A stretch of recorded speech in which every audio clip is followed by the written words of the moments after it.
জামাই বলেছে এত ভালো রান্না করে খাওয়ালে তো তুমি ভাইরাল হয়ে যাবা। তো কখন ভাইরাল হব জানি না। হ্যালো এভরিওয়ান, আসসালামু আলাইকুম।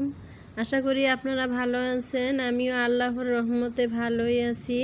তো এখন আমি দুটি তরকারি রান্না করব, একটা মাংস দিয়ে রান্না করব, আলু, দেশি আলু। আর এখন রাঁধতেছি দেখেন, এটা হলো একটা সবজি ভর্তা। এর মধ্যে আলু দিলাম আর লাউয়ের পাতা দিয়েছি, লবণ, রসুন, গোটা রসুনের মানে কাঁচামরিচ, হলুদ। সবজি ভর্তা যেহেতু এদের মধ্যে গুঁড়ামরিচ দেই নাই, তাই হাতে মাখিয়ে তেল সব কিছু দিয়ে মশলা টশলা বাদ, মশলা দেওয়া যাবে না, এখানে হাতে মাখিয়ে এই ভর্তাটা করতে হবে সিদ্ধ করে। এর মধ্যে শুটকি দিলে আরও ভালো হয়, তো শুটকি দিব একটু পরে।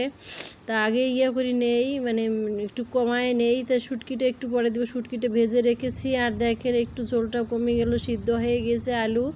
তো এখন আমি একটু শুটকি দিয়েছি, শুটকিটা দেখা যাচ্ছে না, অফ ক্যামেরায় আমি শুটকি দিয়েছি। এখন দেখেন সিদ্ধ হয়ে গেছে একদম মাখো মাখো। আর সরিষার তেল দিয়ে ভর্তাটা অনেক মজা লাগে, তাই সরিষার তেল একটু দিয়েছি। আগে একটু সয়াবিন দিয়ে একটু মানে করে নিলাম, এখন হওয়ার আগে আগে একটু একটু সরিষার তেল দিলাম। এই সবজি ভর্তাটা গরম ভাতের সাথে, সকালকার গরম ভাত, যারা যারা ভাত খায়, রুটি পরোটা খায় না, তাদের জন্য অনেক ভালো লাগে। আর এই দেখেন আমি গ্লাস দিয়ে ভর্তাটা ডলিয়ে নিতেছি।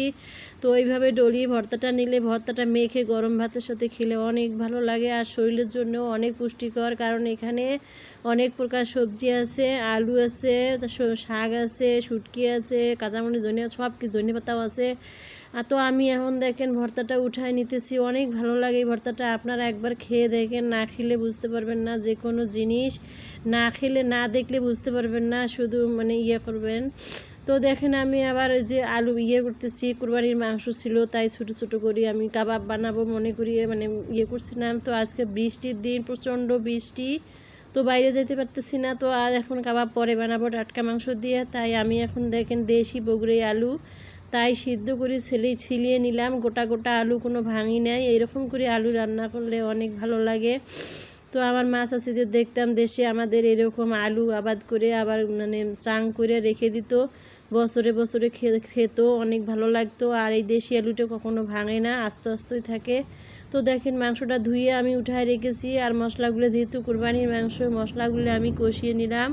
কষিয়ে নিয়ে গরম কড়াইয়ের মধ্যে মাংসটা দিয়ে লাইড়ে ছেড়ে একটু ঝোলের মশলার পানি দিলাম, যেহেতু আমি বাটা মশলা দিয়েছি।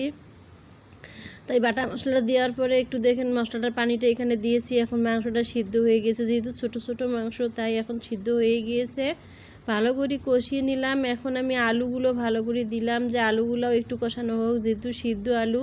ভালো করে না কষালে আলুগুলো সিদ্ধই গন্ধ করবে, ভিতরে যদি লবণ না ঢোকে, ভিতরে যদি মানে আগুনের শেক না যায়, তাহলে মানে একটু সিদ্ধ লাগবে। তো দেখেন ঝোল কমিয়ে আসছে, ভালো করে আলুগুলোও কষিয়ে নিতেছি এইভাবে, বা লাল লাল করে একদম মানে ঝোল বেরোবে। এখন দেখেন আমি একটু ঝোলের পানি দিলাম, মানে এখন তরকারিটা হয়ে যাবে, আর পানি দিব না, একটু ঝোলের পানি। তো এই তরকারিটা আপনার রুটি বা পরোটা যে কোনো দিয়ে খেতে অনেক ভালো লাগে। তো আমি এরকম করে রান্না করলাম। তো আমার জামাই এখন খেতে বসেছে দুপুরবেলা, তাই খেতে বসেছে, ওনাকে খাইতে দিব। তো বাড়িতে তুলতেছি, তো তুলি এখন খাইতে দিব। আর মানে তরকারিটার কালারটা কেমন হয়েছে দেখুন তো, আর দেখতেও অনেক সুন্দর হয়েছে। আর বাটা মশলা তরকারিতে অনেক মজা লাগে।